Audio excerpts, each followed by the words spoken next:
আমি এরকম চিত্রও দেখেছি। এই স্টেজে আমি ওয়াচ করব, গিয়ে আমি চিনি নে, গিয়ে দেখছি স্টেজে বক্স বাজিয়ে গান হচ্ছে আর ছেলে পিলেরা নাচতেছে। আমি গিয়ে জিজ্ঞেস করছি একটা ছেলেকে ডেকে, এই বাবা শোন, এখানে এই মিলাদুন্নবী হবে কোথায়? তো বলছে কেন হুজুর এখানে? সর্বনাশ, কাদের দাওয়াত নিলুম আর কোথায় এলুম? আমি এখানে মানে, আরে বক্তা কে রে? তোদের নাম জাননে, বাড়ি কোথায়? তা বলতেছে ওই বসিরহাটের দিক থেকে আসবে। তখন আমার ভয় লেগেছে, মনে হচ্ছে আমার নামই বলবে। সেটা একটু হাত ঘুরে মতন বলে একটা সেলাম্বা মতন আর একটা ডেকিস, দেখো এখানকার বক্তা কাটা নাম জানিস? তা বলতেছে হ্যাঁ সেই কাইম সাহেব। আল্লাহ গজব আমার উপরে হয় কিনা এবার সন্দেহ হচ্ছে। তা আমি স্টেজে না উঠে রাস্তার ধারে দাঁড়িয়ে রয়েছি, যুবক ছেলেগুলোর সামনে, ভাই তোমাদের এখানটায় সভা? তা বলছে হ্যাঁ। তা বলি তোমরা এই ডিজে বাজাচ্ছ আর তোমাদের ছেলেপিলেরা নাচতেছে আর এখানে নবী দিবস করবা? বলতে হুজুর আমাদের এই ঈদের সময় এক সপ্তাহ ধরে হয় এরম, আর এই মিলাদ নবী দিবসে ওরে কি বলে ঈদে মিলাদুন নবী, তো ঈদে মিলাদুন নবীতে এইসব আমার হয়। যাক আজকে তখন এসে পড়িছি, কিছু করার নেই। তা উঠে আমার যা একটু ভাঁড়ে আসে একদম জাতকা করে মেজার অপারেশন করলো, আর বুঝেই নিলুম it is first it is last, এই এসছে এই জীবনের শেষ। সত্যিও তাই, খোদার রহমে আর কোনোদিন তার আমার চিনতেও পারিনি। মানে দেখেছি এ লোক আনলে আমাদের ব্যবসা বন্ধ। নবীর জন্মের খুশিতে ডিজে বাজাচ্ছে মুসলমানের ছাবালেরা, মিছিলের চোটে জি, আর তাকবীর ধ্বনি স্লোগানের ফোয়ারায় নবী যেন ভেসে যাচ্ছে। লাইনে দাঁড়িয়ে আছি, কিচ্ছু করার নেই। মাগরিবের আজান হচ্ছে, লাইন ছাড়লে লাইন পাবো না, কি উপায় হবে? তা ওই লাইনিতে একটা ডেকে খোকা তোরা তো নবী ভক্ত লোক বাবা, তা তোরগা নামাজ কালাম না পড়লেও চলবে নি, আমাদের তো নবীর ভক্তি তোরগা মতন অতনি, আমরা একটু নামাজ কালাম পড়ি, একটু দেখ না বাবা অন্তত লাইন করে নামাজটা পড়তে দিতে পারিস কি? তখন আরেকটা দূরতে বলতে এই কাইম সাহেবের গাড়ি, ওইটা একটু সাইড করে দে। মানে কাইম সাহেব নামাজ পড়বে আর ওরা হাজারো লোক মিছিলে। ওরা সব কি? কেউ আদম সেনা, কেউ নবী সেনা, কেউ নবী ভক্ত।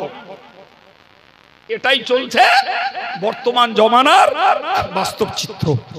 নবী যদি কারোর বিপক্ষে সাক্ষী দেন, সেদিন সে মানুষগুলো আল্লাহ পাকের কাছে শাস্তিযোগ্য বলে বিবেচিত হবে। সুতরাং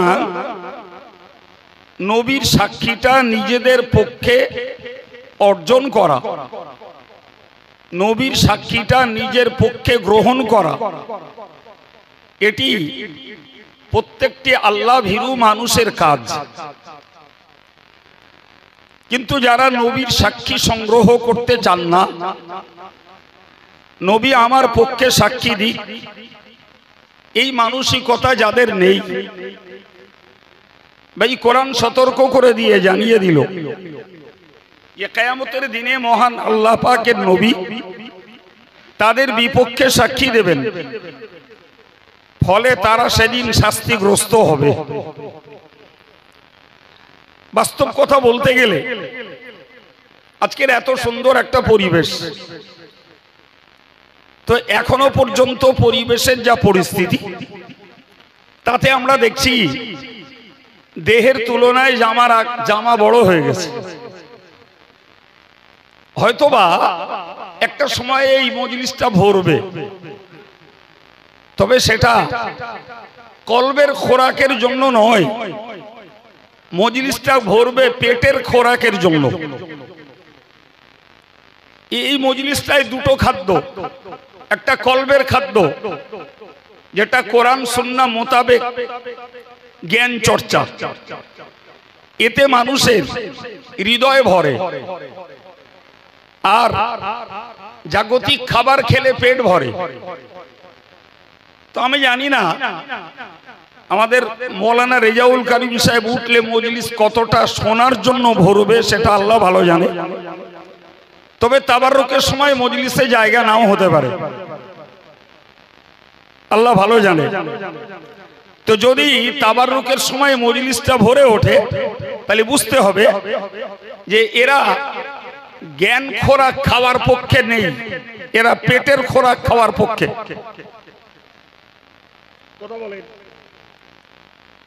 তাহলে এক্ষেত্রে আমাদেরকে একটা বিষয় ভাবতে হয় যে পৃথিবীর অন্য সম্প্রদায়ের মানুষ যারা, তারা নবীকে চেনে না, তারা কোরআনকে চেনে না, তারা আল্লাহকে চেনে না, কিন্তু একটা মুসলিম পরিবারের সদস্য, তাকে আল্লাহ চিনতে হবে।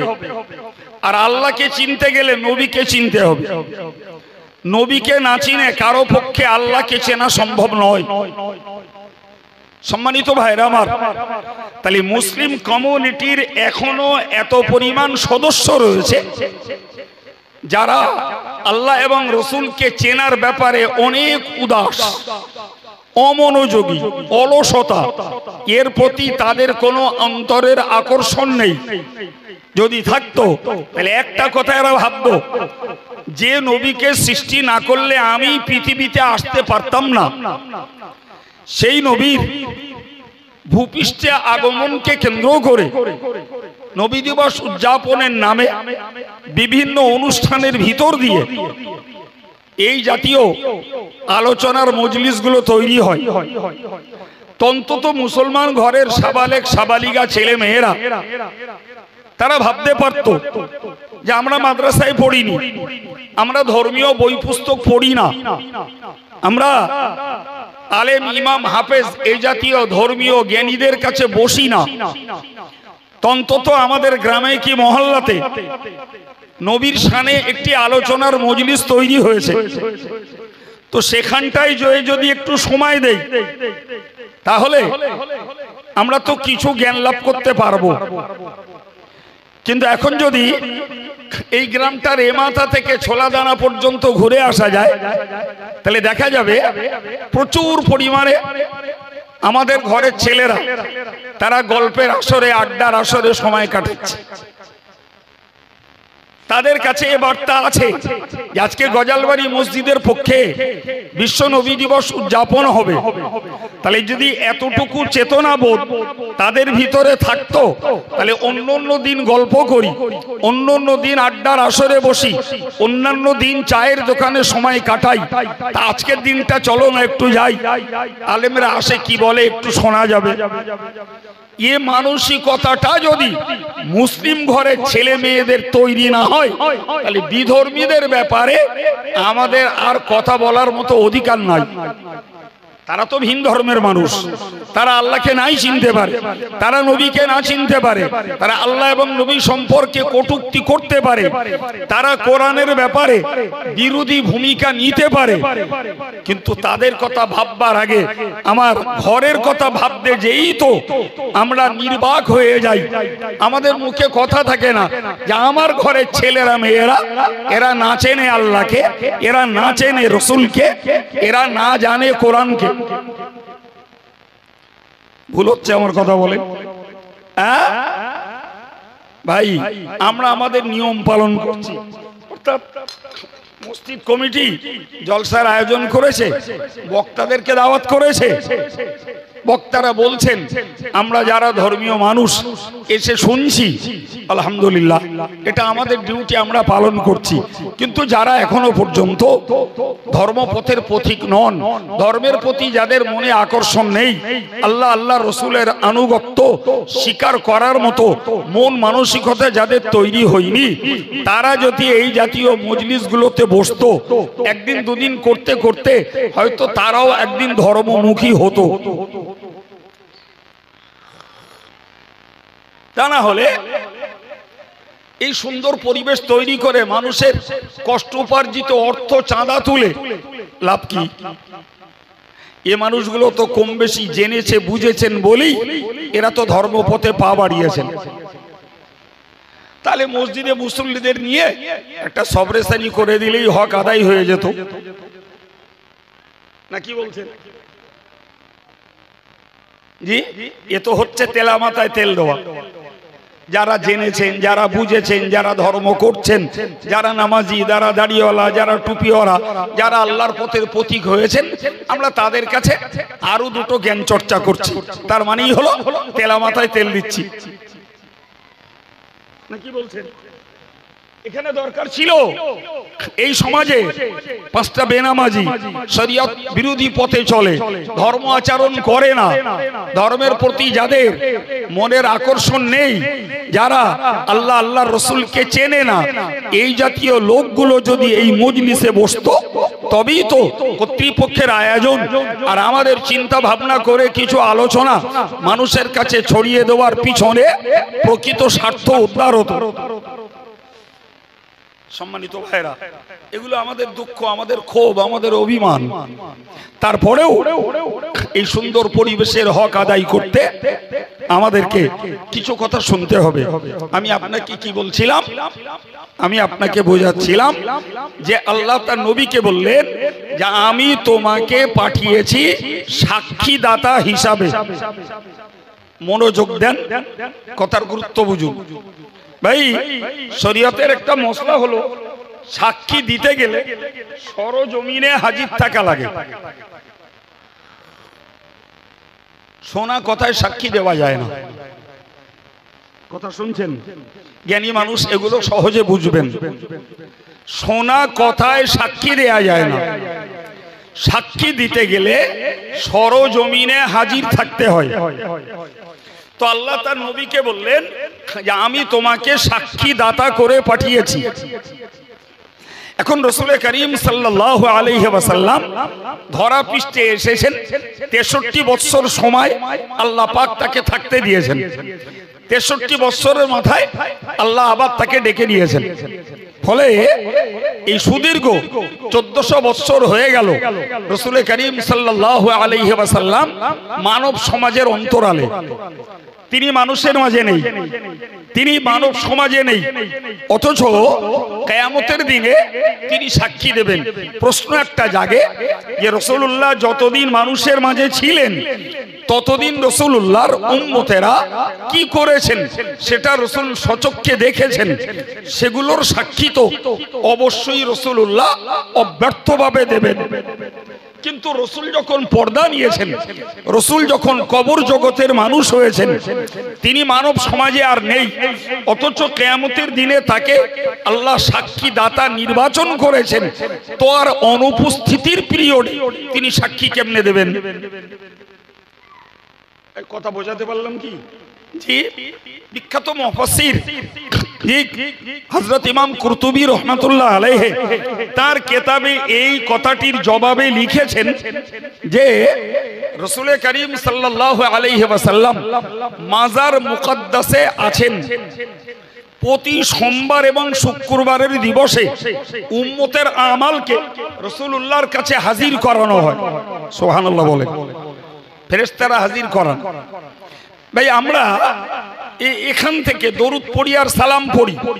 হাদিস পাকে এসেছে ইন্না লিল্লাহি মালাইকাতান সাইয়্যাহিনা ফিল আরদ ইউবাল্লিগুনি আন উম্মতি আসসালাম।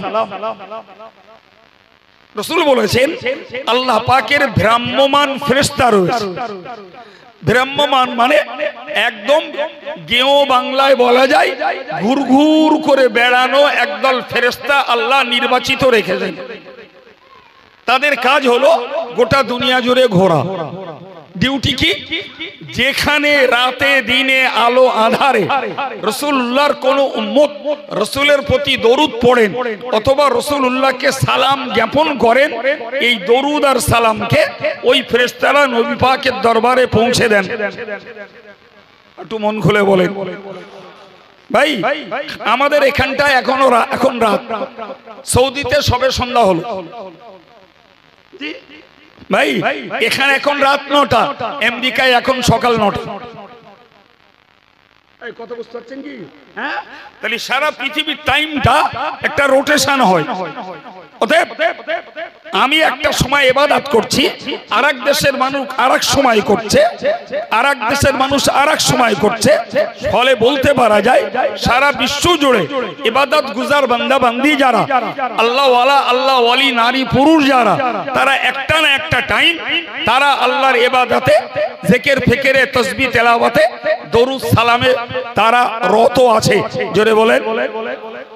আর এই কাজটা হলো ওই ফেরেশতাদের যারা ঘুরে ঘুরে বেড়ান, যখনই পৃথিবীর যে কোনো দেশ থেকে যে কোনো উম্মত উম্মতানি নবীর প্রতি দরুদ সালাম জ্ঞাপন করে, এটাকে ফেরেশতারা রাসূলুল্লাহর মাজারে পৌঁছে দেন। হুজুর বলেছেন, ও আনা আরুদ্দু আলাইহি, আমার কাছে যখন সালাম পৌঁছানো হয় আমি তাদের সালামের জবাবটাও দেই। এখন বলেন, যে ফেরেশতারা আমাদের দরুদ সালামকে রাসূলুল্লাহর কাছে পৌঁছে দেন, সেই ফেরেশতাদের ডিউটি উম্মতের আমালগুলোকেও আল্লাহ পাকের রাসূলের দরবারে হাজির করানো হয়। কথা মাথায় ঢুকছে কি? হ্যাঁ, কি ঢুকেছে বলুন দিন? ঢুকলো এটাই যে নবীর জন্য সরজমিনে হাজির না থেকেও, সরজমিনে হাজির না থেকেও উম্মতের অবস্থান জানা নবীর পক্ষে দুঃসাধ্য বা অসম্ভব বা অযৌক্তিক নয়। জি প্রিয় ভাই আমার, আমি এই প্রসঙ্গে আপনাদের আর একটা কথা বোঝাই, খুব ঠান্ডা মাথায় বুঝুন। ভাই, রাসূল করিম সাল্লাল্লাহু আলাইহি ওয়াসাল্লামকে আল্লাহ পাক মেরাজে নিয়ে গেলেন। মেরাজ একটা শব্দ, আর একটা শব্দ হলো ইসরা।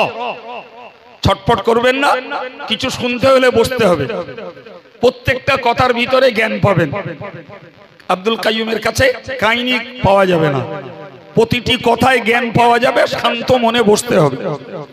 ভাই, মক্কা শরীফ থেকে বাইতুল মুকাদ্দাস পর্যন্ত এই যাওয়াটাকে কোরআনের পরিভাষায় বলা হয় ইসরা।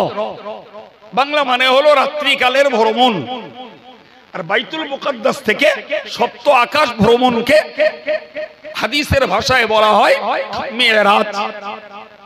তাহলে এক রাতের দুটো ঘটনার শব্দ কোরআন শরীফে বা হাদিস শরীফে এসছে, একটার নাম ইসরা আর একটার নাম মেরাজ। তো মক্কা শরীফ থেকে বাইতুল মুকাদ্দাস পর্যন্ত যাওয়াটা স্বাভাবিকভাবেই বিশ্বাস করা সম্ভব, যেহেতু সেটি মাটির উপর দিয়ে যাতায়াত, ভূপৃষ্ঠ দিয়ে যাতায়াত। কিন্তু বাইতুল মুকাদ্দাস থেকে ঊর্ধ্ব আকাশের সপ্ত আসমানকে ভ্রমণ করা, এটা তো শূন্য ভ্রমণ। আর এমন কোন যানবাহন তো মানুষের কাছে নাই সেই যুগে। আজকে না হয় এরোপ্লেন আছে, জি, তো এরোপ্লেন স্টেট পথে চলে, কিন্তু ঊর্ধ্ব পথে চলে না। তার একটা বর্ডার আছে, সীমারেখা আছে, সেই পর্যন্ত উঠে সে স্টেট পথে চলে তার গন্তব্যস্থল। ঠিক না ভুল? কিন্তু রাসূলুল্লাহ গেছেন তো সপ্ত আকাশের ঊর্ধ্বে। সার কথায় রাসূলুল্লাহ সপ্ত আকাশ ভ্রমণ করে জান্নাত দেখে জাহান্নাম দেখে আবার রাতে রাতে ফিরে এসেছেন। তিনি এসেছেন তার চাচাতো বোন উম্মে হানির ঘরে। উম্মে হানিকে ডেকে তুললেন, বললে উঠে নামাজ পড়ে নাও। নামাজ পড়ে রাসূল বললেন, দেখো আমি গত রাত্রিতে বাইতুল মুকাদ্দাসে গেছি এবং 7 আসমানকে ভ্রমণ করেছি। ওই যুগে বাইতুল মুকাদ্দাসে যাওয়া যে যানবাহনের ব্যবস্থা ছিল, সেই যানবাহনের মাধ্যমে যেতেও কম বেশি 1 মাস সময় লাগতো। কতদিন বললাম?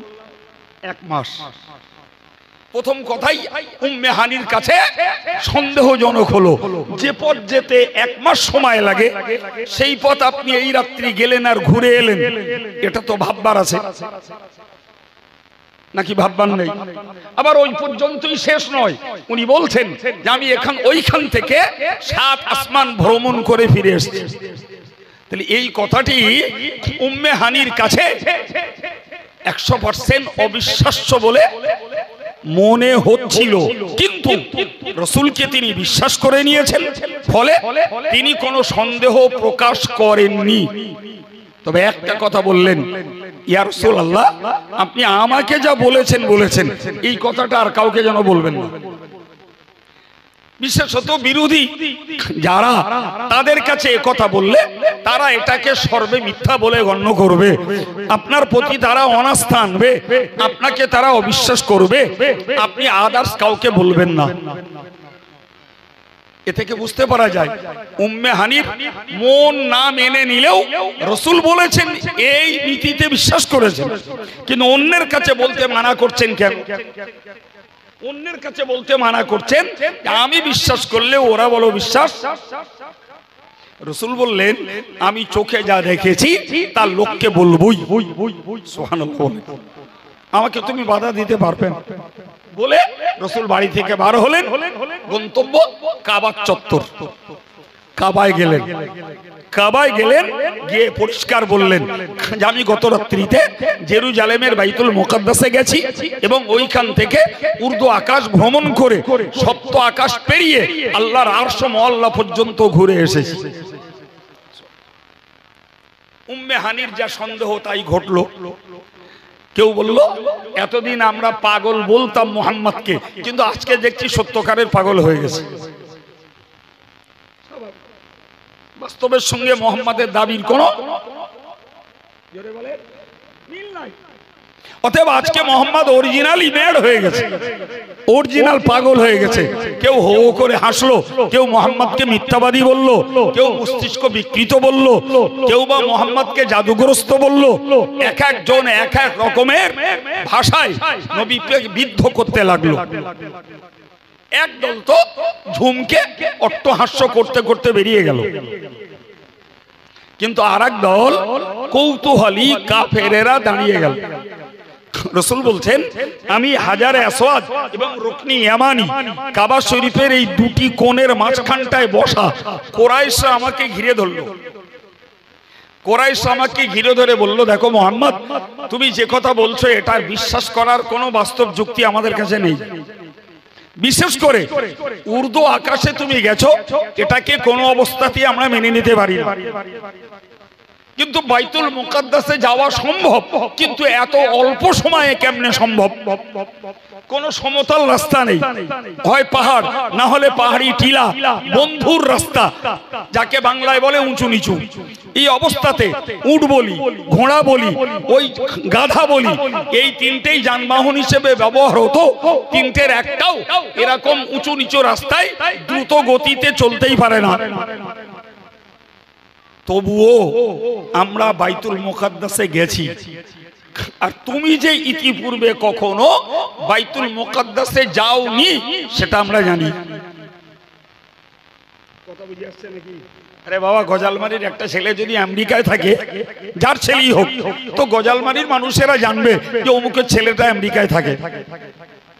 মুহাম্মদ মক্কার ছেলে, সুতরাং মুহাম্মদ কোনদিন জেরুজালেমের বাইতুল মুকাদ্দাসে গেছেন এতটুকু বার্তা তাদের কাছে থাকবে। কিন্তু ইতিপূর্বে তিনি জাননি, এ ব্যাপারে তারা সুনিশ্চিত। এই রাত্রিতে ঘুরে এসেছেন বলছেন, তাহলে আমাদের কিছু প্রশ্নের উত্তর দাও, তোমার দাবির সত্যতা আমরা বিশ্বাস করব। রাসূল পাক বললেন, আমি যখন তাদের ঘেরা টোপের মাঝে বসা, তারা আমাকে জিজ্ঞেস করলো বাইতুল মুকাদ্দাসের অবস্থানটা বলো, তার চারিপাশের চিত্রটা বলো, বাইতুল মুকাদ্দাসের সিঁড়ির ধাপ কটা বলো, বাইতুল মুকাদ্দাসের দেখতে কেমন এটা বলো। সেটা তার ফটোগ্রাফির যুগ নয় যে আগে থেকে মুহাম্মদ ফটোয় দেখে রেখেছে। কথা বুঝতে পারেননি? সুতরাং এমন কিছু প্রশ্ন রাসূলুল্লাহকে থ্রো করা হলো যেগুলি ভালো করে পর্যবেক্ষণ না করলে ওই উত্তরগুলো দেয়া নবীর পক্ষে সম্ভব নয়। আল্লাহ পাকের হাবিব পরবর্তীকালে বলেছেন, মক্কার কাফেররা যখন, মুশরিকরা যখন বাইতুল মুকাদ্দাসের ব্যাপারে আমাকে প্রশ্ন করছিল, ওটি ছিল আমার কাছে সর্বাপেক্ষা একটা কঠিন মুহূর্ত। কারণ রাসূল করিম সাল্লাল্লাহু আলাইহি ওয়াসাল্লাম মেরাজে গেছেন 51 হিজরিতে, 51 রাসূলুল্লাহ 51 বছর বয়সে মেয়ারাজে গেছেন, তার মানে এর আগে 11 বছর ধরে নবী দ্বীন প্রচার করছেন। এই কথা বোঝা গেল কি? 41 বছর বয়স থেকে দ্বীন প্রচার শুরু করেছেন। তখন আল্লাহকে এক বলেছেন, জান্নাতের কথা বলেছেন, জাহান্নামের কথা বলেছেন, কবরের আযাবের কথা বলেছেন। আজকে যদি এই বাইতুল মুকাদ্দাসে গেছি এই কথাটার সত্যতা প্রমাণ না হয়, তাহলে এরা এক কথাই বলবে এই 11 বছর ধরে মুহাম্মদ যা বলেছে সব মিথ্যা। কি বুঝলেন? তাহলে একটা কথার সত্যতার ভিত্তিতে 11 বছরের প্রচার সত্য বলে গণ্য হবে আশা করা যায়। আর এই একটা কথা মিথ্যা প্রমাণ হলে 11 বছরের প্রচার ব্যর্থ হবে। এ বাবা, কথা বোঝা গেছে? আল্লাহ পাকের নবী বলছেন, ওরা যখন আমাকে প্রশ্ন করলো, জি আল্লাহ ফাতাজাল্লাল্লাহু লি বাইতুল মাকদাস, আল্লাহ পাক আমার সামনে থেকে বাইতুল মুকাদ্দাস পর্যন্ত দীর্ঘ 1 মাসের রাস্তার সমস্ত বাধা পর্দা আল্লাহ সব দূর করে দিলেন। আমি কাবা শরীফের চত্বরে বসে বসে নিজে চোখে দেখে গুনে গুনে গুনে গুনে ওদের প্রশ্নগুলোর যথার্থ উত্তর দিয়ে দিলাম। কি বুঝলেন? এটি আল্লাহর কুদরতে নবীর মুজিজা স্বরূপ সম্ভব। আমি কেন এই গল্প আপনার কাছে তুলে ধরলাম, জি এবার একটুখানি বলিনি ভাই, আমরা পৃথিবীতে আছি, নবী আমাদের মাঝে নেই। নবী আমাদের মাঝে নেই, আমরা পৃথিবীতে আছি। আচ্ছা, যে আল্লাহ তার নবীকে মক্কায় বসে জেরুজালেমের বাইতুল মুকাদ্দাসের পূর্ণ চিত্র দেখাতে পারেন, সে আল্লাহ তার নবীকে মাজার মুকাদ্দাসে রেখে দিয়ে উম্মতের আমালের চিত্রকে দেখাতে পারেন না? পারেন না? কি বলছেন প্রিয় ভাই?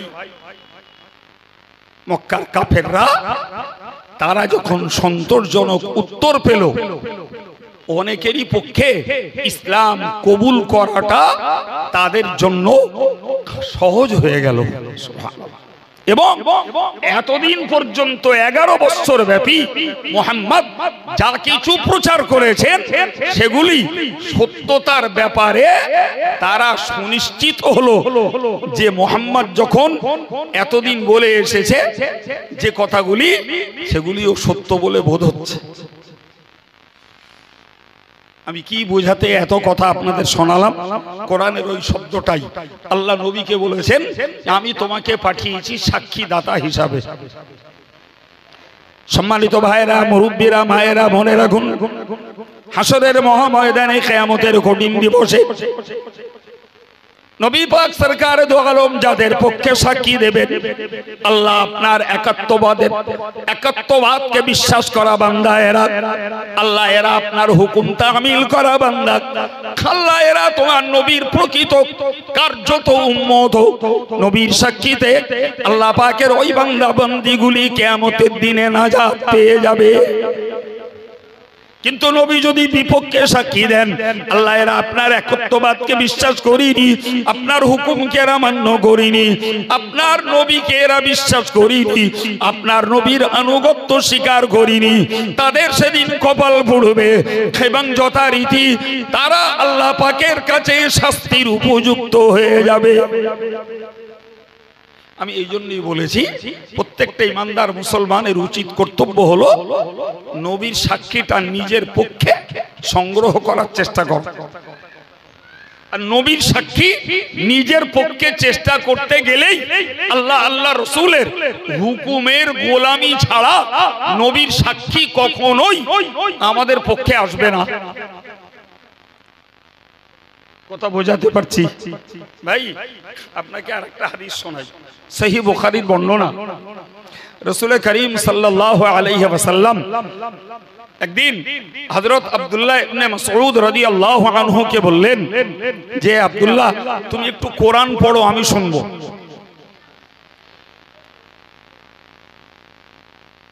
কি পড়তে? কোরআন পড়তে বললেন, শুনবেন। তো হযরত আব্দুল্লাহ ইবনে মাসউদ বললেন, ইয়া রাসূলুল্লাহ, যে কোরআন আপনার কাছে নাজিল হয়েছে আর সেই কোরআন আমি পড়ে আপনাকে শোনাবো, এটা কেমন লাগছে? রাসূল বললেন, আব্দুল্লাহ তোমার পড়া শুনতে আমার খুব ভালো লাগে। সুবহানাল্লাহ। কিছু বুঝে আসছে? জি, হযরত আব্দুল্লাহ ইবনে মাসউদ রাদিয়াল্লাহু আনহু তিনি কোরআন শরীফের সূরা নিসা তেলাওয়াত করতে শুরু করলেন। তো সূরা নিসা তেলাওয়াত করতে করতে 6 রুকুর মতো পড়েছেন। তো ওইখানটা একটা আয়াত রয়েছে, ফাকাইফা ইযা জিনা মিন কুল্লি উম্মাতিন বিশাহীদিন ওয়া জিনা বিকা আলা হাউলাই শাহীদা। আয়াতটির মানে হলো ফাকাইফা ইযা জিনা মিন কুল্লি উম্মাতিন বিশাহীদ, সেদিন উপায় কি হবে যেদিন আমি প্রত্যেকটা উম্মতের পক্ষে সাক্ষী সংগ্রহ করব।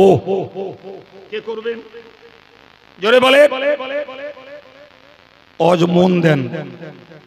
প্রত্যেকটা উম্মতের কাছ থেকে সাক্ষী সংগ্রহ করবেন আল্লাহ। কে সংগ্রহ করবেন? আল্লাহ। আর নবীরা সাক্ষী দেবেন তাদের উম্মতের পক্ষে অথবা বিপক্ষে, আর সাক্ষী কালেক্ট করবেন কে? এর পরের অংশ বললেন, ওয়াজিনা বিকা আলা হাউলাই শাহীদা, হে মুহাম্মদ সাল্লাল্লাহু আলাইহি ওয়াসাল্লাম আমি আল্লাহ তোমাকে এদের সকলের উপরে সাক্ষী হিসাবে গ্রহণ করব। এদের মানে কাদের? মুফাসসিররা তার ব্যাখ্যায় বলেছেন দুটো ব্যাখ্যা। একটা হলো যে মক্কাতে যারা বসবাস করে, কাফের, মুশরিক, ইহুদি, খ্রিস্টান, অগ্নি উপাসক, তারকা পূজক, যত ধর্মের লোক বাস করে এদের ব্যাপারেও সাক্ষী আল্লাহ নবীর কাছ থেকে নেবেন। আর একটা তাফসীর হলো কিয়ামত পর্যন্ত আমার নবীর পর থেকে যত উম্মত পৃথিবীতে আসবে এদের ব্যাপারেও আল্লাহ পাক আমার নবীর কাছ থেকে সাক্ষী নেবেন। কথা বুঝে আসছে বাপ? হ্যাঁ। হযরত আব্দুল্লাহ ইবনে মাসউদ বলছেন, আমি রাসূলুল্লাহর দিকে তাকিয়ে দেখি রাসূলের দুই চোখ দিয়ে পানি পড়ছে। আমি পড়া বন্ধ করলাম, আমি পড়া বন্ধ করে দিলাম। রাসূলের কান্নার কারণ কি? রাসূল কাঁদছেন কেন? ভাই কান্নার কারণটাকে খুব ভালোভাবে বুঝুন, ভালোভাবে বুঝুন। একটা বাপের ছেলে ধরে নেন চুরি করেছে, চুরির দায়ে প্রশাসনের কাছে ধরা পড়েছে। ভাই চুরির দায়ে প্রশাসনের কাছে ধরা পড়েছে এবং বাপও জানছে যে আমার বেটা চুরি করেছে। ফলে আর 5টা মানুষের সঙ্গে বাপকেও সাক্ষী দিতে হচ্ছে নিজের ছেলেকে চোর বলে। কথা বোঝাতে পারলাম? জি, বাপকে সাক্ষী দিতে হলো নিজের ছেলেকে চোর বলে। এখন চুরি যখন করেছে তাহলে পানিশমেন্ট তো নেওয়াই লাগবে। এখন বলেন, ছেলে চুরি করেছে এটাও সত্য, বাপ জানে তাও সত্য, ফলে শাস্তি পাওয়ার উপযুক্ত এটাও সত্য। এরপরেও বলবেন বাপের ছেলেটা যখন চুরির দায়ে মার খাবে বাপের অন্তরে দুঃখ, ব্যথা, আঘাত লাগবে না? লাগবে না? একদম। প্রিয় ভাইরা আমার, বোনের গীতি ভালো করি বোনেরা গুণ। একজন মাস্টার মশাই মাস্টারি করেন, স্কুলে ছাত্র ছাত্রী রয়েছে। যে ছেলেটা পাস করে সেটাও তার ছাত্র, যে ছেলেটা ফেল করে সেটাও তার ছাত্র। আমার রাসূল যখন থেকে পৃথিবীতে এসেছেন কিয়ামত পর্যন্ত গোটা পৃথিবীর নারী আর পুরুষ হলে নবী পাকের কলবি সন্তান, গোটা পৃথিবীর নারী আর পুরুষ নবী পাকের ছাত্র ছাত্রীর সমতুল্য। এখন কেউ নবীর কথা মতো কাজ করে তারা জান্নাতি হবে মানে পাস করবে। এরাও যেমন ছাত্র ছাত্রী, যে ছাত্র ছাত্রী যারা নবীর কথা উপেক্ষা করে ফেল করে জাহান্নামে যাবে তারাও তো নবীর ছাত্র ছাত্রী। এখন বলুন না, নবীর ছাত্র ছাত্রী যারা, এরা যারা ফেল করে জাহান্নামে যাবে এটা নবীর কাছে দুঃখের হবে না? হবে না? বলেন বলেন। রাসূলুল্লাহ এই জন্যই কেঁদেছেন যে কিয়ামতের দিনে আমার কাছ থেকে আল্লাহ সাক্ষী নেবেন। এখন আমাকে বলতে হবে সেদিন যে আমার অমুক উম্মত আল্লাহ সে আপনার হুকুমের গোলামি করেছে, ফলে সে নাজাত পাওয়ার উপযুক্ত। আবার আমাকেই বলতে হবে আমার অমুক উম্মত সে আপনার একত্ববাদকে বিশ্বাস করিনি, ফলে সে শাস্তি পাওয়ার উপযুক্ত। তাহলে আমার সাক্ষীতে আমার উম্মত, আমার সাক্ষীতে আমার কলবি সন্তান, আমার সাক্ষীতে আমার ছাত্র ছাত্রীরা সেদিন জাহান্নামে যাবে। এই কথা মনে উঠতেই আমার কান্না এসেছে। আমার কথা কিছু বুঝতে পারছেন? হ্যাঁ, তাহলে এই জায়গাটায় দাঁড়িয়ে আর একটা কথা ভাবতে হয় যে নবী তার উম্মতেরা জাহান্নামে যাবে এজন্য তিনি কাঁদছেন। আর নাউজুবিল্লাহ আমার ভাইরা মায়েরা যারা জাহান্নামের পথে চলছেন, কান্না তো দূরের কথা, তাদের ভিতরে ভাবনা চিন্তা ব্যথা বেদনা এবং জীবনটা পরিবর্তন করার মতো কোনো চেতনা তাদের মধ্যে নেই। বললাম হ্যাঁ, তাহলে আল্লাহ পাক তার নবীকে বললেন, নবী তোমাকে পাঠিয়েছি সাক্ষী দাতা হিসাবে। প্রিয় ভাইরা আমার, আমি আপনাকে দুবার করে বুঝিয়েছি যে আমাদের প্রত্যেকের উচিত কর্তব্য হলো নবীর সাক্ষীটা আমাদের পক্ষে আনবার মতো পথে আমাদের চলা। এবার বলি, কোরআন শরীফে মহান আল্লাহ জানিয়েছেন ও মুবাশশিরাও ওয়া নাযীরা, ও আমার নবী তুমি মনে রাখো আমি তোমাকে পাঠিয়েছি, একদিকে তুমি তোমার মান্যওয়ালাদের জন্য তুমি সুসংবাদ দান করবে, তোমায় যারা মান্য করে চলবে তাদেরকে তুমি সুসংবাদ দেবে। অপরদিকে বললেন ওয়া নাযীরান, তোমাকে যারা অগ্রাহ্য করে চলবে তুমি তাদেরকে জাহান্নামের ভয় দেখিয়ে দেবে। তোমাকে পাঠিয়েছি ভয় দেখানোর জন্য, তোমাকে পাঠিয়েছি সুসংবাদ দেওয়ার জন্য। একই নবী দুটি গুণ, একদিকে তিনি ভীতি প্রদর্শনকারী ভয় দেখানেওয়ালা মানুষ, আর একদিকে তিনি সুসংবাদ দাতা। একই নবীর গুণ।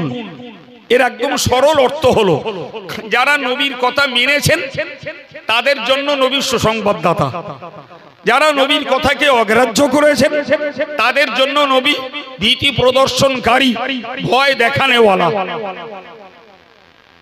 এখন আমাদেরকে ভাবতে হবে ভাই, নবী দিবস উদযাপন মানে নবীর নূরের কাহিনী শুধু শোনা নয়, নবীর মায়ের গর্ভে থাকাকালীন অলৌকিকত্বের ঘটনাগুলি শোনা নয়, নবীর জন্মকেন্দ্রিক অলৌকিক ঘটনাগুলি শোনা নয়, নবীর শৈশব এবং কৈশোর কালের জীবনী শোনাই শুধু নবী দিবস উদযাপনের মৌলিক স্বার্থ নয়। ভাই, এর মৌলিক স্বার্থ হলো আমাদেরকে নবীকে চেনা এবং নবীর পথের অনুসারী হওয়া। ওই নবীর দৌলতে পৃথিবীতে আমরা শান্তিতে জীবনযাপন করব, মৃত্যুর পরে ওই নবীর গোলামির ওসিলায় আমরা জাহান্নাম থেকে নাজাত পাবো। এই মানসিকতা তৈরি করাই তো প্রকৃতপক্ষে নবী দিবস উদযাপনের মূল স্বার্থ। তা না হলে প্লেট মজার মজার গল্প আছে নবীর জীবনের, মজার মজার অলৌকিকত্ব আছে, সেগুলো বলে দিলাম, আপনি আমি সুবহানাল্লাহ বলে বাড়ি চলে গেলাম। তাতে আমার করণীয় কি বুঝবো না। সম্মানিত ভাইরা আমার আল্লাহ পাক কোরআন শরীফে বলেছেন, ও নবী তোমাকে পাঠিয়েছি সাক্ষী দাতা হিসাবে, তোমাকে পাঠিয়েছি সুসংবাদ দেওয়ার জন্য, তোমাকে পাঠিয়েছি ভয় দেখানোর জন্য। 4 নম্বরে বলেছেন ওয়াদাইয়ান ইলাল্লাহি বিইযনিহি, ও নবী তোমাকে পাঠিয়েছি আমি আল্লাহর নির্দেশ মতো আমার বান্দাদেরকে তুমি আমি আল্লাহর পথে আহ্বান করবে, আল্লাহর দিকে ডাকবে, আমার রাস্তায় তুমি আমার বান্দাদেরকে ডাকবে, তাদেরকে আমার কাছে পৌঁছানোর রাস্তা তুমি চিনিয়ে দেবে। এই মহা দায়িত্ব দিয়ে তোমাকে পৃথিবীতে পাঠিয়েছি। তাহলে নবীর ডিউটি মানুষকে আল্লাহর পথ চিনিয়ে দেওয়া, আল্লাহর পথে মানুষকে আহ্বান করা। রাসূলুল্লাহ সেই দায়িত্ব পালন করেছেন। আর ওই দায়িত্ব নবী পালন করতে যেই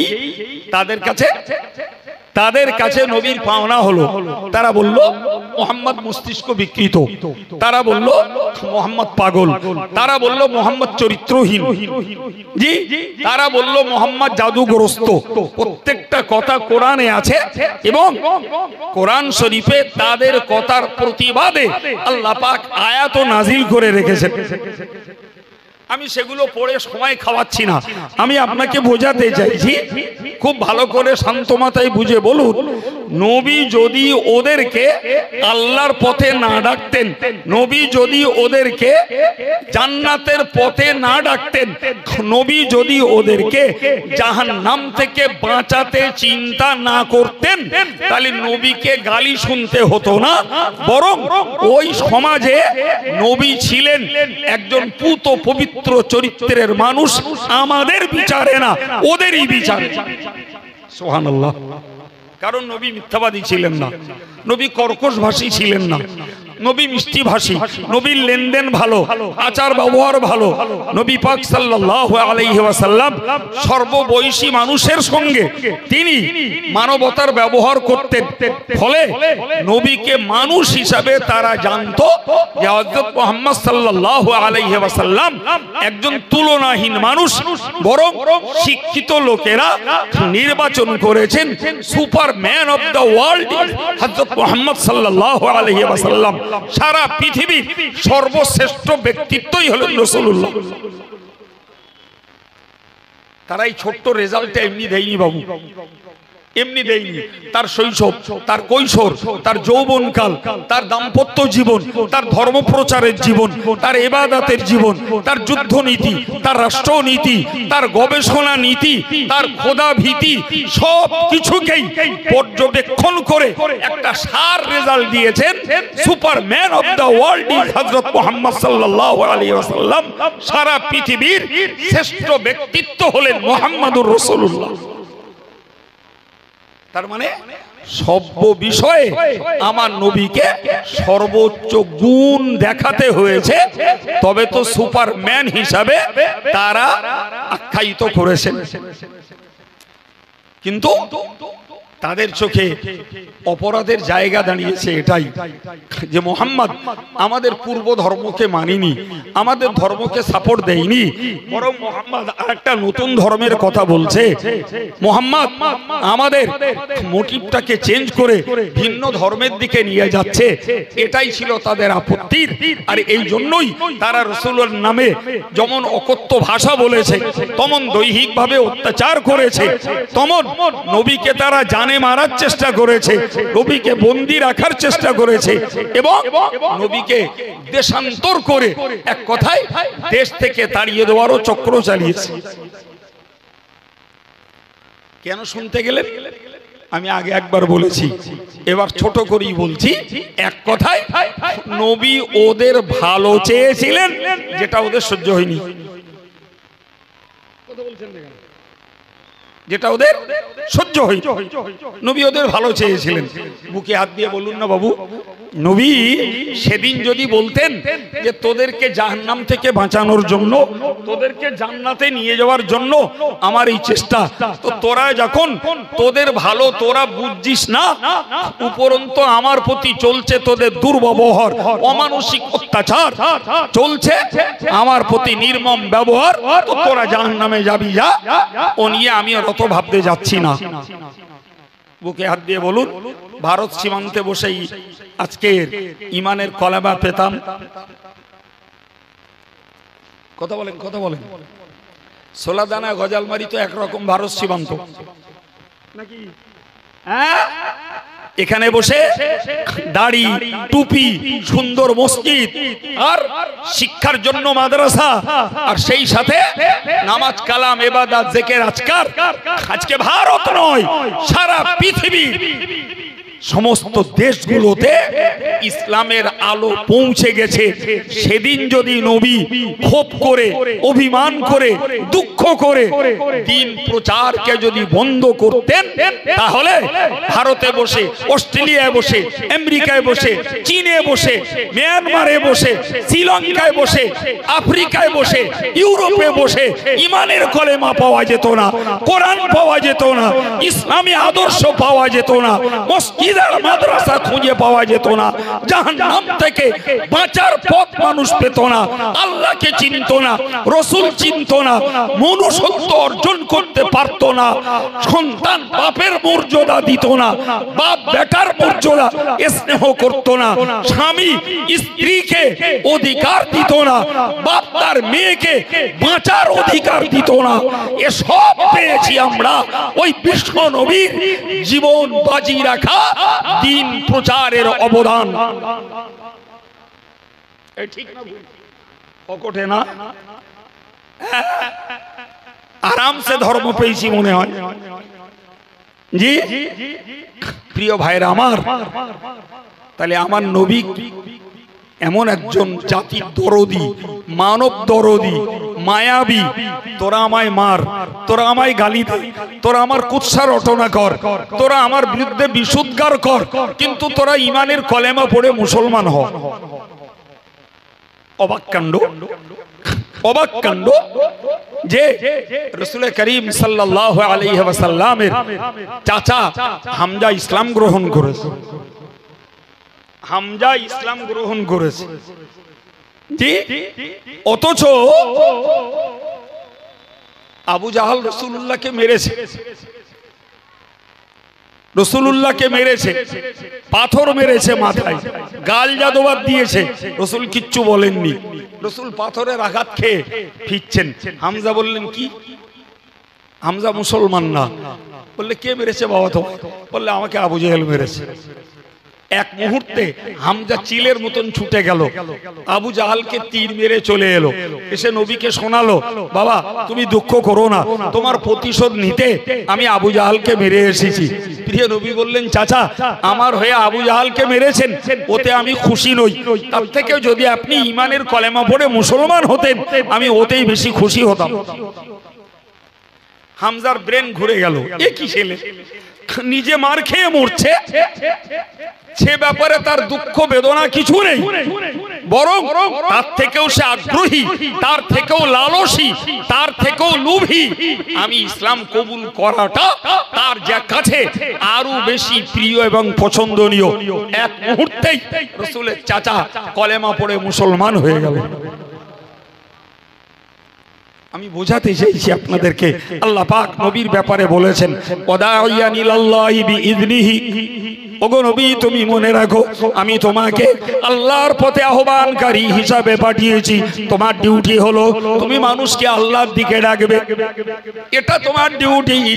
বিশ্বাস করুন ভাই আমার, 1400 বছর পূর্বে নবী যখন আল্লাহর বান্দাদেরকে আল্লাহর পথে ডেকেছেন, যথারীতি দেখতে পাওয়া গেছে নবী পাকের পাওনা হয়েছে অকথা কুকথা, মার, অসম্মান, লাঞ্ছনার, গঞ্জনার, বঞ্চনা।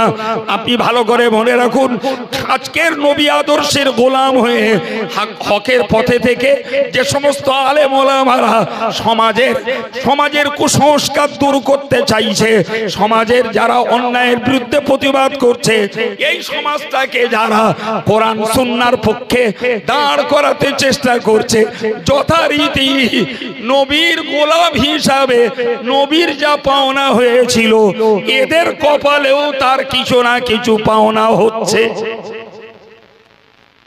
ঠিক না ভুল? কারে বলছেন আপনি? আমি মসজিদের ইমাম। বিশ্বাস করুন, মসজিদে দাঁড়িয়ে ইমাম যদি তার ইমামতির ফুল ডিউটি পালন করে, দেখা যাবে মসজিদের সভাপতি, সেক্রেটারি, ক্যাশিয়ার তাদের গায়ে হাত পড়ছে। ভুল বলছি মনে হচ্ছে? মুসল্লির গায়ে হাত পড়ছে। সবাই মিলে চিন্তা করলে ইমাম আর রাখা যাবে না, এ আমার গায়ে আমারকে বিরুদ্ধে বলছে, ওর ছিদ্র সোজা করবে না। ইমাম হকের পক্ষে বলেছে ওটা দোষ, আমি বক্তা, আমি যদি হকের পক্ষে বলি আমার দাওয়াত রিটার্ন যাবে, জাত সোজা হবে না। স্কুল মাস্টার যদি ছাত্রটাকে একটা আদর্শ ছাত্র বানানোর চেষ্টা করে, গার্জিয়ান তার উপরে আঁক করে যেয়ে পড়বে, আমার ছেলে পড়ে পড়ুক না পড়ুক, তার বিরুদ্ধে কথা বলার অধিকার আপনাকে কে দিল? তার গায়ে হাত দেওয়ার অধিকার আপনার কে দিয়েছে? কথা বলে প্রিয় ভাই আমার, আমি আপনাকে বোঝাতে চাইছি, তাহলে সেকাল আর একাল একই রয়ে গেছে। হকের পক্ষে কথা বললে একদল মানুষ সেটাকে বরদাস্ত করতে চায় না, অথচ কোরআন বলছে লাআল্লাকা বাখিউন নাফসাকা আল্লা ইয়াকুনু মুমিনিন। ও নবী, এরা ঈমান আনছে না বলে আমি জানো তোমাকে দেখছি তুমি ক্ষতিগ্রস্ত হচ্ছ। এত পরিমাণ নবী মেহনত করছেন, নবী এত চেষ্টা করছেন, door to door man to man, নবী ঘুরে ঘুরে দ্বীনের দাওয়াত দিচ্ছেন, কলেমার প্রচার করছেন। খোদ আল্লাহ পাক বললেন নবীরে, তুমি এরা ঈমান আনছে না বলে এদের দরদে আর মহাব্বতে তুমি নিজেকে যেন ক্ষতিগ্রস্ত করে ফেলছো। কারণ একটাই, কোন মাস্টার চায় না তার ছাত্র ফেল করুক। আমার রাসূলুল্লাহ চাইছিলেন না যে আমার একটা উম্মত বেঈমান হোক, একটা উম্মত জাহান্নামের উপযুক্ত হোক, এটা নবী চাইছিলেন না। নবী হার্ড অ্যান্ড সোল চেষ্টা করছিলেন এরা তাওহীদপন্থী হোক, এরা আল্লাহর একত্ববাদে বিশ্বাসী হোক, এরা কোরআনের ফলোয়ার্স হোক, এরা আমি নবী মুহাম্মদুর রাসূলুল্লাহ সাল্লাল্লাহু আলাইহি ওয়াসাল্লাম আমার তাবেদার হোক। ফলে রাসূলুল্লাহর মেহনত ছিল সীমা ছাড়া, বাবা সীমা ছাড়া। জি, কিন্তু বাস্তবে দেখতে পাওয়া গেল ভাই একদল রাসূলের কথাকে নিল আর একদল অগ্রাহ্য করলো। আমার আল্লাহ পাকের নবী বলেছেন কুল্লু উম্মতি ইয়াদখুলুনাল জান্নাতা ইল্লা মান আবা, কিলা মান ইয়াবা, ক্বালা মান আসানি ফাকাদ আবা। আল্লাহ পাকের নবী বললেন, ও সাহাবীরা তোমরা মনে রাখো আমার প্রত্যেকটা উম্মত জান্নাতি হবে। সুবহানাল্লাহ বলবেন না? নবী বললেন আমার প্রত্যেকটা উম্মত, কি বলেছি বলেন, প্রত্যেকটা উম্মত জান্নাতি হবে। এরপরে রাসূলুল্লাহ বললেন কেবলমাত্র তারা ছাড়া যারা আমাকে অস্বীকার করেছে, আমাকে যারা অস্বীকার করেছে তারা ছাড়া আমার বাকি উম্মত সব কি হবে? মন খুলে সুবহানাল্লাহ বলে, আর একটু মহব্বত করে সুবহানাল্লাহ বলে।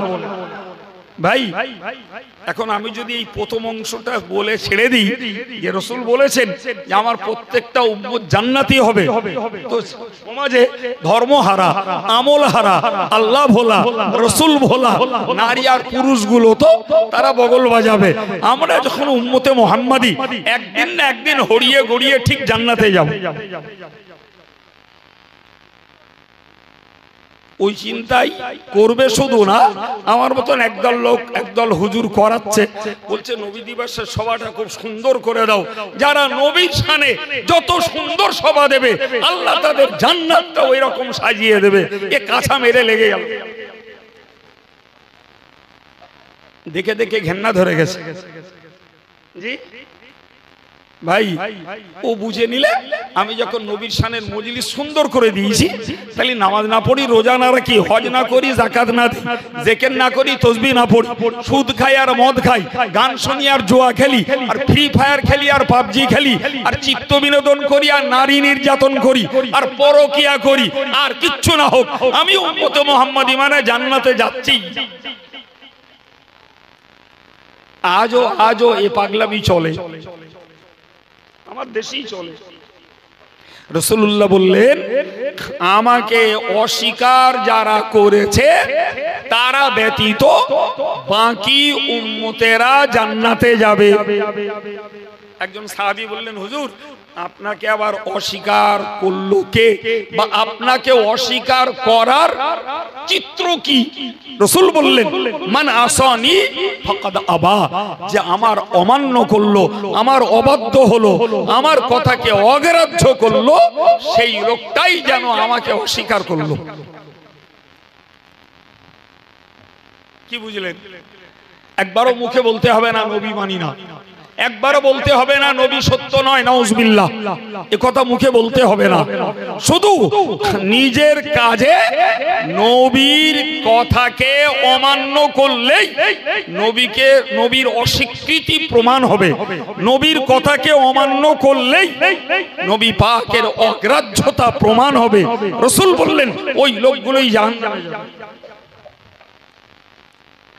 জি ভাই, রাসূল করিম সাল্লাল্লাহু আলাইহি ওয়াসাল্লাম তার একটা উক্তিতে বলেছিলেন, লাউ কানা মূসা হাইয়ান লামা ওয়াসাহু ইল্লা ইত্তিবাই। আমার আল্লাহ পাকের নবী বলেন, হে আমার উম্মতেরা ও আমার সাহাবারা, তোমরা মনে রাখো, লাউ কানা মূসা হাইয়ান, আল্লাহ পাকের নবী এবং রাসূল হযরত মূসা আলাইহিস সালাম তিনি যদি আমার যুগে বেঁচে থাকতেন, আমি আল্লাহ পাকের নবী বলছি, মূসা নবীকেও আমার পথের অনুসরণ করতে হতো। তিনি তো নবী, কথা বুঝেননি? তিনি বনী ইসরাইল জাতির নবী, তিনি তাওরাত কিতাবের অধিকারী রাসূল। তারপরেও আমার নবীর বক্তব্য হলো যে মূসা নবী যদি বেঁচে থাকতো তাহলে তাকেও আমি মুহাম্মদুর রাসূলুল্লাহর তাবেদারি করতে হতো। বুঝছেন কথা? যেখানে একজন নবী তাকেও আমার নবীর তাবেদারি করতে হতো বলে আল্লাহ পাক জানিয়েছেন, সেখানে খোদ নবীর উম্মতের এক অংশ সেই নবীকেই মানে না। এর থেকেও দুঃখজনক আর কি থাকতে পারে? জি প্রিয় ভাইরা আমার, আমি এই প্রসঙ্গে আপনাকে আরেকটা আয়াত শোনাই। জানেন তো কোরআন শরীফে আল্লাহ বলেছেন, ওয়াইজ আখাযাল্লাহু মিসাকান নাবিয়্যিন লাম্মা আতাইতুকুম মিন কিতাবিন ওয়া হিকমাহ সুম্মা জাআকুম রাসূলুম মুসাদ্দিকুল লিমা মাআকুম। আল্লাহ পাক প্রত্যেকটা নবীর কাছ থেকে আমরা জীবনে শুনেছি, আল্লাহ 1 লক্ষ অথবা আরেক মতে 2,24,000 পয়গম্বর আল্লাহ পাঠিয়েছেন। সুবহানাল্লাহ। আর এই প্রত্যেকটা নবীর কাছ থেকে আল্লাহ পাক অঙ্গীকার নিয়েছেন। কিসের অঙ্গীকার? প্রত্যেকটা নবীর কাছ থেকে অঙ্গীকার নিয়েছেন যে তোমার যুগে যদি আমি আমার নবী মুহাম্মদ সাল্লাল্লাহু আলাইহি ওয়াসাল্লামকে পাঠাই, তাহলে লা তুমিনুন্না বিহি ওয়া লা তানসুরুন্না, তার প্রতি তোমাদের ঈমান আনা লাগবে এবং তার দ্বীন প্রচারের কাজে তোমাদের সাহায্য করা লাগবে। সুবহানাল্লাহ বলে। আশ্চর্য ব্যাপার, সকল নবীর কাছ থেকে আল্লাহ পাক এই অঙ্গীকার গ্রহণ করেছেন যে আমার নবী মুহাম্মদকে তোমার যুগে পাঠালে তোমাকেও আমার নবী মুহাম্মদের প্রতি ঈমান আনা লাগবে, তার দ্বীনের কাজে তোমাকে সাহায্য করা লাগবে। আখরারতুম, তোমরা কি মেনে নিলে? আল্লাহ জিজ্ঞাসা করলেন। সকল নবীরা এক বাক্যে বলেছিলেন কলু আকরারনা, এ আল্লাহ আমরা আপনার দেওয়া এই অঙ্গীকারকে গ্রহণ করে নিলাম। আমি আপনাদের মাথায় দিতে চাইছি এই কথাটুকু বাবু, তাহলে নবী মুহাম্মদুর রাসূলুল্লাহ এমন একজন ব্যক্তিত্ব, নবী মুহাম্মদুর রাসূলুল্লাহর শরীয়ত এমন একটি শরীয়ত, নবী মুহাম্মদুর রাসূলুল্লাহর প্রাপ্ত কিতাব আল কোরআন এমন একটি গ্রন্থ, এমন একটি বিধান যে तमाम পৃথিবীর সকল নবীরা আমার নবীর প্রতি ঈমান আনতে, আমার নবীর দ্বীন প্রচারে সাহায্য করতে তারা আল্লাহ পাকের কাছে প্রতিশ্রুতিবদ্ধ। এবার বলেন, আমরা সরাসরি সেই নবীর উম্মত, তাহলে আমরা ওই নবীকে মান্যতা দিতে, তার আনুগত্য স্বীকার করতে আমরা বাধ্য কিনা? শুকরিয়া আল্লাহর দরবারে যে আমরা বিনা রক্তে, বিনা ত্যাগে, বিনা সাধনায়, বিনা মারে, বিনা দেশ ছাড়াই, বাপ মা ভিটে বাটি ছাড়তে হয়নি, দেশ ছাড়তে হয়নি, অর্থ উৎসর্গ করতে হয়নি, নিজের জীবনকে বিলীন করতে হয়নি, অতি সহজেই যে ঘরে জন্ম নিয়েছি সেই ঘরেই আমরা ঈমানের কলেমা পেয়েছি, সেই ঘরে কোরআন পেয়েছি, সেই ঘরেই আল্লাহ আল্লাহ রসুলের বার্তা পেয়েছি। তাহলে নিশ্চিত বলতে পারা যায় আমরা বড় সৌভাগ্যশীল মুসলমান। ঠিক না? কিচ্ছু করতে হয়নি আমাদের। হয়েছে বাবু? না তো। এরপরে যদি সেই ইসলাম আমাদের কাছে যত্ন না পায়, সেই কোরআন যদি আমাদের কাছে সমাদর না পায়, আমাদের কাছে যদি আল্লাহ আল্লাহ রসুলের বিধি বিধান যদি উপেক্ষিত হয়, তাহলে এটা কি আমাদের জন্য দুর্ভাগ্যজনক নয়? জি প্রিয় ভাইরা আমার, মনে রেখে দিন, আমি আপনাকে বোঝাচ্ছিলাম বিশ্বনবী মুহাম্মদুর রাসূলুল্লাহ সাল্লাল্লাহু আলাইহি ওয়াসাল্লাম বলেছেন, আমায় অস্বীকারী উম্মতগুলো ব্যতীত বাকি উম্মতেরা জান্নাতে চলে যাবে। এই প্রসঙ্গে আমি আপনাকে একটা অত্যন্ত সূক্ষ্ম কথা মাথায় দিয়ে রাখি, মনে রেখে দেবেন। জান্নাত একটি পবিত্র জায়গা।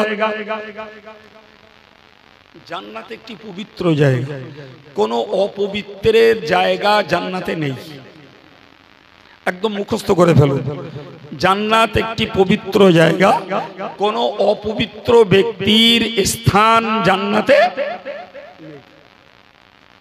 এবার একটা কথা বুঝুন, পাপ একটা অপবিত্র জিনিস। আমি আজকে নবী দিবস করতে আলোচনায় বসেছি, সুতরাং পাপের কথা বেশি পর্যালোচনা করিনি। আমরা সবাই জ্ঞানী মানুষ, কোন কোন কাজে পাপ আছে আমরা কম বেশি আল্লাহ শুকর ধর্মপরায়ণ যারা সবাই জেনে গেছি। ফলে আমরা মজলিসের মানুষ আর কথা বলছি মাইকিং করে, সুতরাং চারি সাইডের আরো যারা আছেন তারা যদি নিজেদের পাপের ব্যাপারে সমীক্ষা করেন, এটা নিশ্চিত তাদের জন্য সৌভাগ্য।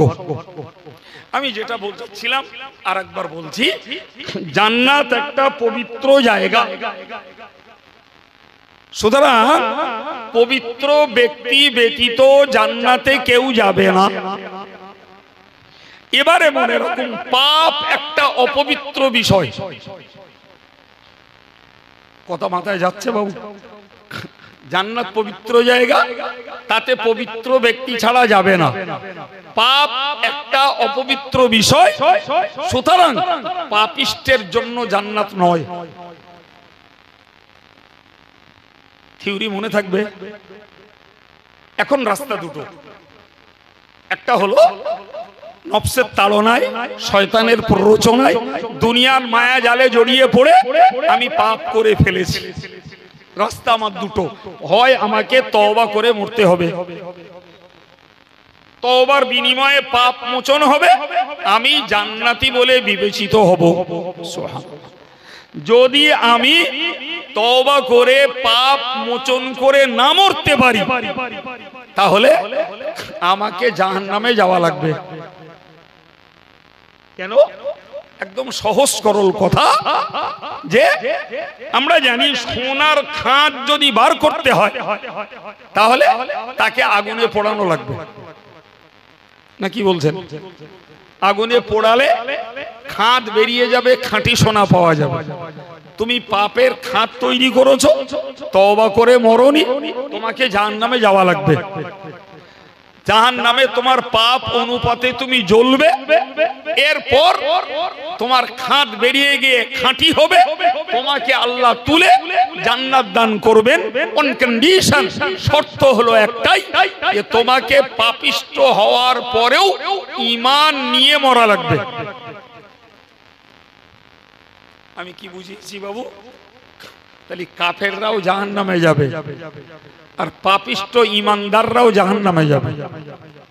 আবার মনে রাখুন, কাফেররাও জাহান্নামে যাবে আর পাপিষ্ট ঈমানদাররাও জাহান্নামে যাবে। তবে পাপিষ্ট ঈমানদারদের জন্য সিদ্ধান্ত হলো খালিদিনা ফিহা আবাদা, তারা জাহান্নামে জ্বলবে চিরকাল। কাফেররা আর পাপিষ্ট ঈমানদাররা জাহান্নামে যাবে, তারা পাপ অনুপাতে শাস্তি পাবে। রাসূল করিম সাল্লাল্লাহু আলাইহি ওয়াসাল্লামের শাফাআতে তারা জাহান্নাম থেকে নাজাত লাভ করে জান্নাতের হকদার হবে।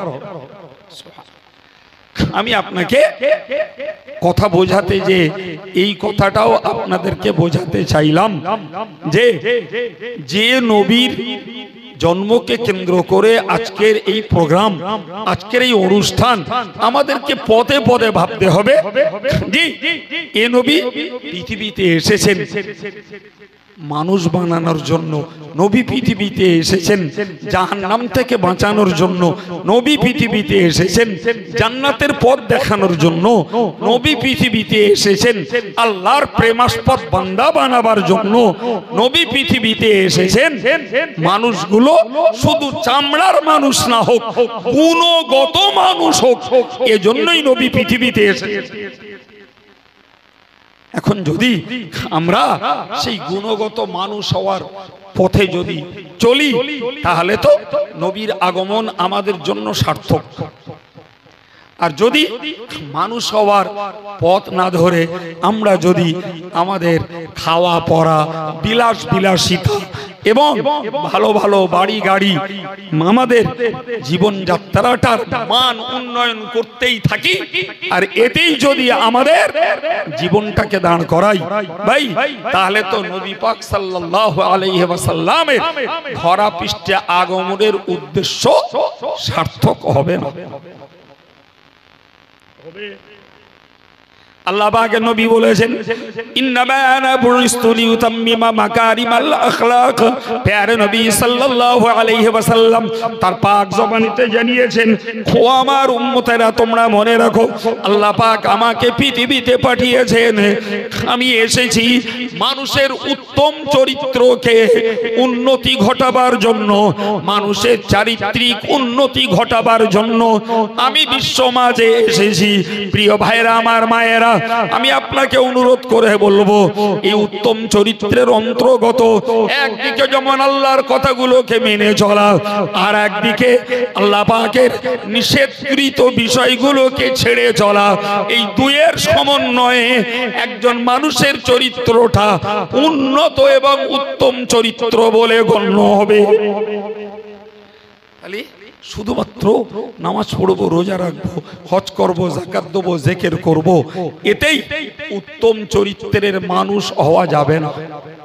এটা যেমন চাই, পাশাপাশি আমার জীবন থেকে সুদ বাদ যাওয়া লাগবে, মদ বাদ যাওয়া লাগবে, জুয়া বাদ যাওয়া লাগবে, গান বাদ যাওয়া লাগবে, লটারি বাদ দেওয়া লাগবে, নারীর বেপর্দা থেকে পর্দা আবৃত হওয়া লাগবে, চিত্ত বিনোদন বন্ধ করা লাগবে, প্রতারণা বন্ধ করা লাগবে, ঠকবাজি বন্ধ করা লাগবে, তবেই তো আমি উত্তম চরিত্রের মানুষ হয়েছি বলে প্রমাণ হবে। রাগ করেন না বাবু, যাক একটু একটা ঘুরঘুর করি, তো ঘুরঘুর করে দেখেছি জি একদল মানুষ আলহামদুলিল্লাহ তারা ধর্মটা যেমন করে অধর্ম থেকে তেমন বাঁচে, আর একদল মানুষ ধর্মও করে সঙ্গে ফুল দমে অধর্মটাও করে যায়, আর একদল মানুষ ধর্মও করে না উপরন্ত অধর্মটা করে। বিশ্বাস হচ্ছে আমার কথা জি? এখন ভাই বলুন, যদি রাসূলুল্লাহর এই কথাকে বিশ্বাস করি, রাসূল বললেন যে আমি পৃথিবীতে এসেছি মানুষের চরিত্রের উন্নতি ঘটাবার জন্য। রাগ করেন না বাবু জি, আমি কবে এই মজলিসে ওয়াজ করেছিলাম মনে নেই, করেছি অনেকবার, জি তবু একটা কথা আজকের বলে ফেলছি বাবা, একটু ভালো করে খেয়াল করে বলুন যে উত্তম চরিত্র যদি আদেশটাকে পালন করা আর নিষেধটাকে বর্জন করার মানেই যদি হয় উত্তম চরিত্র, তাহলে আমাকে মনে রাখতে হবে বাবু ভাই 1400 বছর আগে নবী এসেছিলেন, নবী এসে ওই সমাজটাই দেখেছিলেন শিরক চলে, সুদ চলে, মদ চলে, নারী নির্যাতন চলে, কন্যা সন্তানকে হত্যা করা চলে, ওই সমাজে মারামারি চলে, যুদ্ধ চলে, এই সবগুলো নবী পাক একদম হাড়ে হাড়ে টের পেয়েছেন। ঠিক না ভুল? রাসূলুল্লাহর ইসলাম প্রচারের কাল মাত্র 23 বছর, তার 13 বছর মক্কায়, 10 বছর মদিনায়। এই 13 + 10 23 বছরের রাসূলুল্লাহর জীবন বাজি রাখা সাধনার বরকতে আলহামদুলিল্লাহ গোটা আরব সাম্রাজ্য থেকে এই সমস্ত রকমের চরিত্রহীনতার সব কাজগুলো দূর হয়ে একটি সুশীল শান্তির সমাজ মক্কাবাসীরা উপহার পেয়েছে, মদিনাবাসীরা উপহার পেয়েছে। জোরে বলে ঠিক না বউ? ভাই আজকে 1400 বছরের আমরা পূর্ণ মুসলমান গোষ্ঠী, আমরা নতুন না, আমরা পুরাতন গোষ্ঠী। বুকে হাত দিয়ে ভাববার জন্য দায়িত্ব রইল, আমার উপরে ক্ষোভ করবেন না, আমি ইতিহাসের আলোয় কথা বলছি।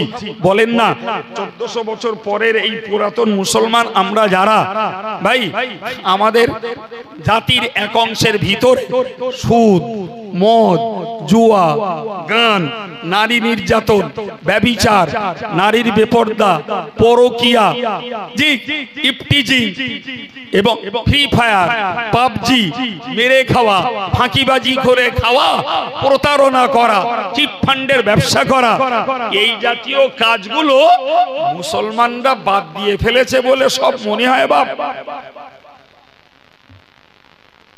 ফেলেছে। একজন বলছেন আরো বেশি হয়েছে, তো ওনার কথাটা একেবারে ভুল না। জনসংখ্যা যখন বেড়েছে ধার্মিকের সংখ্যাও বেড়েছে, ঠিক পাল্টা অধর্ম, দুশ্চিন্তা, দুশ্চরিত্রের সংখ্যাও বাড়বে। কি লোকে ভাবে মসজিদ এখন অনেক, মাদ্রাসা অনেক, দাড়িওয়ালা টুপিওয়ালা প্রচুর। আমি বলি বোকারে, আগে জনসংখ্যাটা দেখ। আগের লোকে ধর্ম করতো, লোক সংখ্যাও কম ছিল। এখন যেমন ধর্ম বেশি করছে, জনসংখ্যা বেশি হয়েছে, হারামের কাজগুলো বেশি করছে। ওটাও ভাব, শুধু এক সাইড ভাবলে হবে না। আমার বেদনা এই জায়গাটায়, আমার বেদনা এই জায়গাটায়। ভাই নন মুসলিমরা, ইহুদি, খ্রিস্টান, হিন্দু সমাজ, বৌদ্ধ, তেলুগু, তামিলি, আর্য, অনার্য, তাদের কাছে নবীর পূর্ব যুগ আর নবী আসার পরের যুগ কোনো পার্থক্য তাদের কাছে নাই। কারণ তারা না আল্লাহকে বিশ্বাসী, না রসুলে বিশ্বাসী, না কবরের আযাবের ভয়, না জাহান্নামের ভয়, না তাদের জান্নাতে যাওয়ার আশা, কিছুই তাদের মধ্যে নেই। সুতরাং রসুল পূর্ব যুগে আরবে যে চরিত্র চলছে ছিল, ওই চরিত্র তাদের মাঝে বিরাজ করতে পারে। তাদের মাঝে সুদ, মদ, নারীবাজি, চিত্ত বিনোদন, ব্যভিচার, চিটিংবাজি, প্রতারণা, ঠকবাজি সব থাকতে পারে। কিন্তু মুসলিম কমিউনিটির ভিতরে যদি 1400 বছর পরে, 1400 বছর আগের ওই চিত্র যদি বিরাজ করে, তাহলে তো বুঝতে হবে যে আমরা নবী যে জন্য এসেছিলেন সেই সার্থক উম্মত তো সবাই হতে পারিনি বাপ। বছর ঘুরবে, নবী দিবস চলবে, বছর ঘুরবে, নবী দিবসের নামে সেমিনার হবে, সিম্পোজিয়াম হবে, মিটিং হবে, মিছিল হবে, জিসনে জুলুস হবে। কলকাতার দিকে গেলে নবীর জন্মের খুশিতে ডিজে বাজাবে। আমি গল্প বলছি মনে হচ্ছে, সোলাদানা গজালমারির লোকের চোখে না পড়তে পারে, আমি ভবঘুরে লোক তো, জি আমি এরকম চিত্র দেখেছি। এই স্টেজে আমি ওয়াজ করব, গিয়ে আমি চিনি নে, গিয়ে দেখছি স্টেজে বক্স বাজিয়ে গান হচ্ছে আর ছেলে পিলেরা নাচতেছে। আমি গিয়ে জিজ্ঞেস করছি একটা ছেলেকে ডেকে, এই বাবা শোন, এখানে এই মিলাদুন নবী হবে কোথায়? তো বলছে কেন হুজুর এখানে? সর্বনাশ, কাদের দাওয়াত নিলুম আর কোথায় এলুম? আমি এখানে মানে, আরে বক্তা কে রে? তোদের নাম জাননে, বাড়ি কোথায়? তো বলতেছে ওই বসিরহাটের দিকতে আসবে। তখন আমার ভয় লেগেছে, মনে হচ্ছে আমার নামই বলবে। সেটা একটু হাত ঘুরে মতন বলে একটা সেলাম্বা মতন আর একটা ডেকিস, দেখো এখানের বক্তা কাটা নাম জানিস? তা বলতেছে হ্যাঁ সেই কাইম সাহেব। আল্লাহ গজব আমার উপরে হয় কিনা এবার সন্দেহ হচ্ছে। তা আমি স্টেজে না উঠে রাস্তার ধারে দাঁড়িয়ে রয়েছি, যুবক ছেলেগুলোর সামনে, ভাই তোমাদের এখানটায় সভা? তা বলছে হ্যাঁ। তা বলি তোমরা এই ডিজে বাজাচ্ছ আর তোমাদের ছেলে পিলেরা নাচতেছে আর এখানে নবী দিবস করবা? তো হুজুর আমাদের এই ঈদের সময় এক সপ্তাহ ধরে হয় এরম, আর এই মিলাদ নবী দিবসে ওরে কি বলে ঈদে মিলাদুন নবী, তো ঈদে মিলাদুন নবীতে এইসব আমার হয়। যাক আজ তখন এসে পড়িছি, কিছু করার নেই। তা উঠে আমার যা একটু আধ ভাঁড়ে আসে একদম যাত্রা করে মেজর অপারেশন করলুম আর বুঝেই নিলুম it is first it is last, এই এসছি এই জীবনের শেষ। সত্যিও তাই, খোদার রহমে আর কোনোদিন তার আমার চিনতেও পারিনি। মানে দেখেছে এ লোক আনলে আমাদের ব্যবসা বন্ধ। নবীর জন্মের খুশিতে ডিজে বাজাচ্ছে মুসলমানের ছাবালেরা, মিছিলের চোটে জি আর তাকবীর ধ্বনি স্লোগানের ফোয়ারায় নবী যেন ভেসে যাচ্ছে। লাইনে দাঁড়িয়ে আছি, কিচ্ছু করার নেই, মাগরিবের আজান হচ্ছে, লাইন ছাড়লে লাইন পাবো না, কি উপায় হবে? তা লাইনিতে একটা ডেকে খোকা তোরা তো নবী ভক্ত লোক বাবা, তা তোরগা নামাজ কালাম না পড়লেও চলবে নি, আমাদের তো নবীর ভক্তি তোরগা মতন অতনি, আমরা একটু নামাজ কালাম পড়ি, একটু দেখ না বাবা অন্তত লাইন করে নামাজটা পড়তে দিতে পারিস কি? তখন আর দূরতে বলতে এই কাইম সাহেবের গাড়ি, ওইটা একটু সাইড করে দে। মানে কাইম সাহেব নামাজ পড়বে আর ওরা হাজারো লোক মিছিলে। ওরা সব কি? কেউ আদম সেনা, কেউ নবী সেনা, কেউ নবী ভক্ত। এটাই চলছে বর্তমান জমানার বাস্তব চিত্র। আল্লাহ বোঝার তৌফিক দেন। আল্লাহ পাক এই সময়টা ধরে কিছু কথা আমার মতো অযোগ্যের দ্বারাতে বলিয়েছেন মজলিসে। অজ বোঝার মতো অনেক জ্ঞানীগুণী মানুষ, ধার্মিক মানুষ রয়েছেন। আল্লাহ বুঝ দেন। বড় দাবি আমার যে আমরা যারা ধার্মিক, আমরা একটা ডিউটি পালন করি বাবু, আমরা আমাদের প্রত্যেকের নিজের পরিবারটাকে অন্তত ধর্মপথে দাঁড় করাতে পারি, এতটুকু চেষ্টা অ্যাজ এ গার্জিয়ান প্রত্যেক ভাই তার পরিবারের জন্য করুন। তাহলে আব্দুল কাইয়ুমের কথা আর মৌলানা রেজাউল করিম সাহেবের কথা ডোর টু ডোর হেদায়েতের পক্ষে পৌঁছে যাবে। আল্লাহ কবুল করুন। বিদায় নিচ্ছি, দোয়া রাখুন। ভাই সময় মতন এসেছেন তার জন্য ধন্যবাদ। একটা দাবি রাখছি, জি জামিয়া রহমানিয়ার ইসালে সবে গিয়ে থাকেন অনেক